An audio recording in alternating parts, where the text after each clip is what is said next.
اعوذ باللہ من الشیطان الرجیم بسم اللہ الرحمن الرحیم وبہ نستعین وصلی اللہ علی محمد وآلہ الطاہرین اللہم صلی علی محمد وآل محمد۔ ناظرین کرام سلام علیکم، میں آپ کا میزبان سید فیروز مہدی۔ آپ دیکھ رہے ہیں سوا ٹی وی، جس میں ہماری کوشش رہتی ہے کہ تمام اسلامی سوالات کے جواب حاصل کیے جائیں، اور اس پروگرام میں ہمارے ساتھ موجود ہیں علی جناب مولانا سید معراج علی، اور آج ہم رمضان المبارک کے ان مسائل کو جانیں گے جو ہماری زندگی میں عادی طور پہ پیش آتے ہیں۔ آئیے ہم مولانا کا استقبال کرتے ہیں۔ السلام علیکم ورحمۃ اللہ وبرکاتہ۔ وعلیکم السلام ورحمۃ اللہ وبرکاتہ۔ حضور، آج ہم آپ کی خدمت میں کچھ سوالات لے کے حاضر ہوا ہوں جو رمضان المبارک کے سلسلے میں ہیں۔ ہم ان سوالات کے جوابات آپ سے حاصل کریں گے۔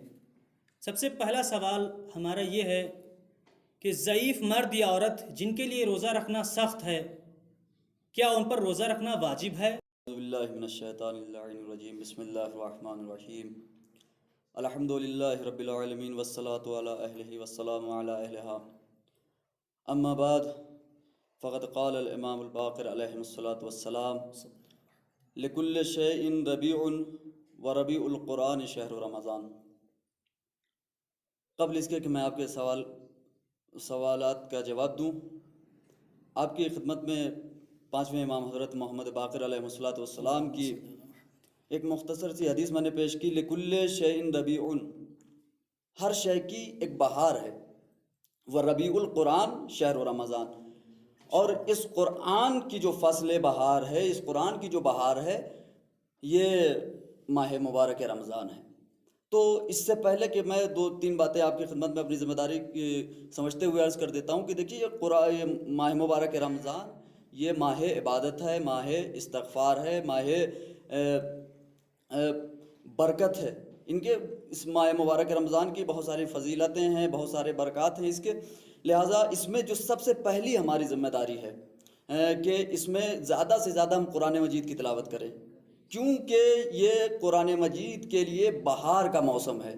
آپ دیکھتے ہیں کہ جس طرح جب فصل بہار آتی ہے تو ہرے ہرے پتے درختوں پہ آ جاتے ہیں، یہ اسی طرح سے اس میں جو ہمارے گناہ جو ہم سے سرزد ہوتے رہتے ہیں، اس ماہ مبارک رمضان میں ان گناہوں کو معاف کیا جاتا ہے۔ اب یہ ہماری بدقسمتی ہے کہ یہ اس ماہ مبارک رمضان میں جو قرآن مجید کے لیے فصل بہار کی حیثیت رکھتا ہے ہمارے درمیان، ہم اس ماہ مبارک رمضان میں اپنے گناہوں کو نہ بخشوا سکے۔ بہرحال دیکھیے، یہ دین اسلام، چونکہ آپ کا سوال بہت مجھے پسند آیا اور بہت اچھا واقعہ میں سوال ہے کہ ضعیف مرد یا عورت کے لیے روزہ رکھنا سخت ہے۔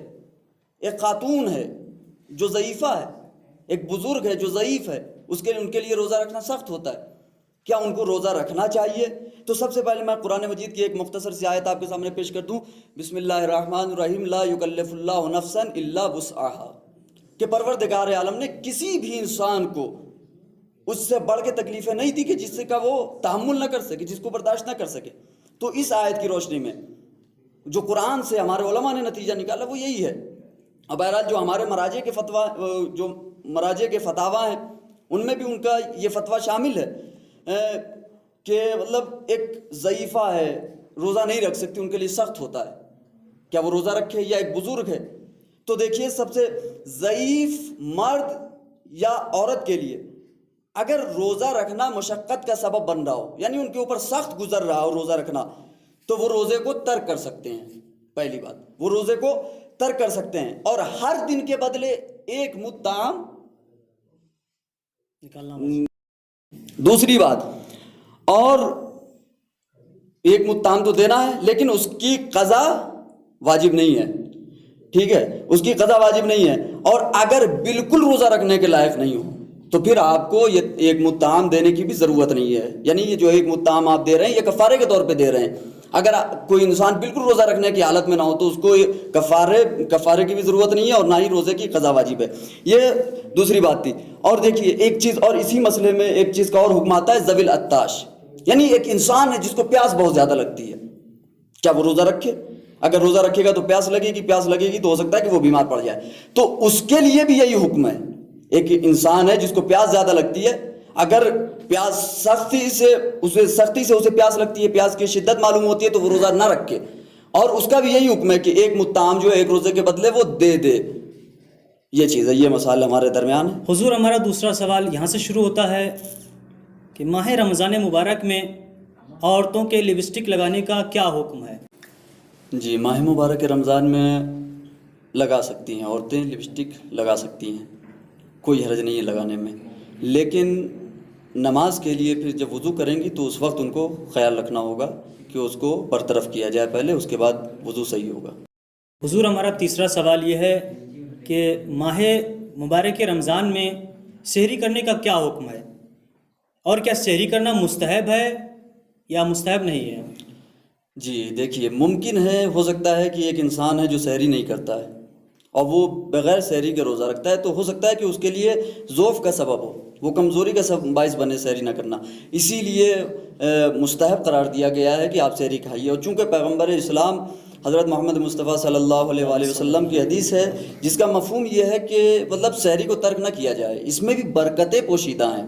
ہاں, بھلے آپ بالکل سحری کو ترک نہ کیجیے, بھلے ہی ایک کھجور کے ذریعے کیوں نہ ہو, ایک لقمہ آپ کچھ کھا کے پانی پی لیجیے, وہی آپ کی سحری ہے. لیکن سحری کو بالکل ترک کرنا مناسب نہیں ہے, اور اس سے انسان کے اندر کمزوری بھی پیدا ہو سکتی ہے.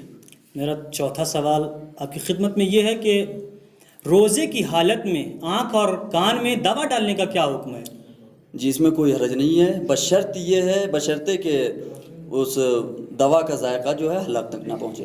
آپ کی خدمت میں آخری سوال یہ ہے کہ ماہ مبارک رمضان میں اگر کوئی شخص اذان صبح کے بعد اٹھے اور اس کے اوپر غسل واجب ہو تو کیا کرے گا؟ آیا اس دن کا روزہ رکھے گا یا روزہ نہیں رکھے گا؟ جی دیکھیے, یہ اس سوال کے اندر بہت باریکی ہے. مطلب ایک انسان, ایک شخص سویا اور حالت نماز صبح کے بعد وہ بیدار ہو رہا ہے. اب پھر وہ جب بیدار ہوا تو اس نے دیکھا کہ میں حالت نجاست میں ہوں.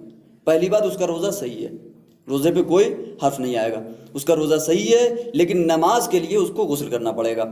دوسری بات, ایک انسان, اسی سوال سے متصل ہے یہ کہ ایک انسان رات میں سویا اور نماز صبح سے پہلے بیدار ہو گیا, لیکن جب نماز صبح سے پہلے بیدار ہوا تو وہ حالت نجاست میں تھا. اس کے لیے واجب ہے کہ وہ اذان صبح سے پہلے غسل کرے.